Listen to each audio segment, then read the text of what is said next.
Salam sejahtera bagi kita semua, Shalom. Assalamualaikum warahmatullahi wabarakatuh.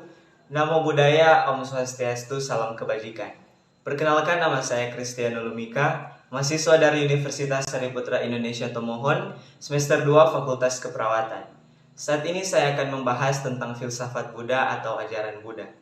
Filsafat Buddha mengacu pada pandangan atau penerapan ajaran Buddha terhadap nilai-nilai kehidupan, eksistensi, pengetahuan, akal, budi, materi, serta moralitas manusia.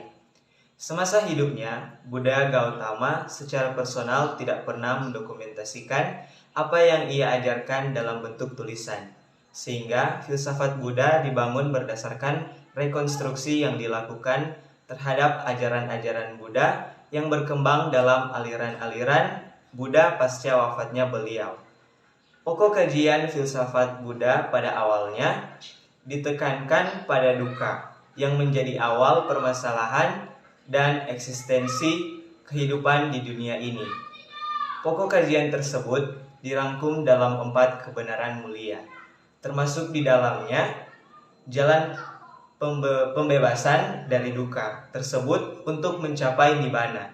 Ajaran Buddha dalam perkembangannya memiliki cakupan yang sangat luas dalam tinjauannya.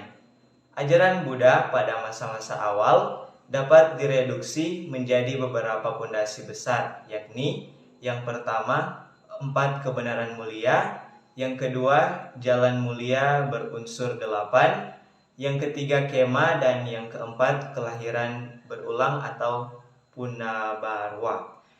Yang pertama 4 kebenaran mulia. Salah satu ajaran dasar Buddha dikenal sebagai 4 kebenaran mulia. 4 kebenaran mulia merupakan ajaran Buddha mengenai dukkha atau penderitaan. Menurut ajaran Buddha, untuk menghindari dukkha, maka manusia harus memahami 4 kebenaran. 4 kebenaran mulia, yaitu yang pertama, kebenaran tentang penderitaan atau dukkha. Dukkha meliputi 5 proses atau aspek yang dialami manusia di dunia, yaitu kelahiran, proses penuaan, hingga kematian, kesedihan, serta keputusasaan. Disatukan dengan yang tidak dicintai, perpisahan dengan yang dicintai, dan tidak memperoleh yang diinginkan. Kelima hal yang melekat pada diri manusia tersebut adalah dukkha. Yang kedua yaitu kebenaran tentang asal mula penderitaan atau samudaya. Setiap penderitaan di dunia ini, menurut ajaran Buddha memiliki sebab. Contohnya, penyebab seorang manusia dilahirkan kembali adalah adanya keinginan untuk hidup. Sumber dari dukkha atau penderitaan, menurut ajaran Buddha adalah tanha, yaitu nafsu, keinginan yang tidak ada habis-habisnya. Nafsu ini dibagi terwujud dalam 3 bentuk yang disebut sebagai 3 akar kejahatan yang di dalamnya terdapat keserakahan, kebodohan, dan kebencian. Yang ketiga yaitu kebenaran tentang terhentinya penderitaan atau niroda. Menurut ajaran Buddha, cara menghentikan penderitaan atau dukkha ialah dengan menghentikan sumber dari penderitaan tersebut, yaitu tanha atau nafsu, keinginan.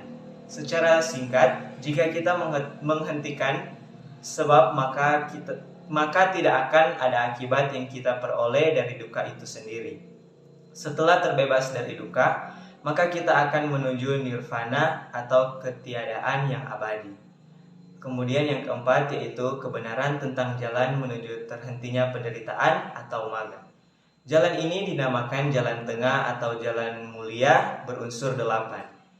Yang kedua, jalan mulia berunsur 8. Jalan mulia berunsur 8 merupakan jalan penghentian dukkha yang juga termasuk dalam kebenaran keempat dari 4 kebenaran mulia.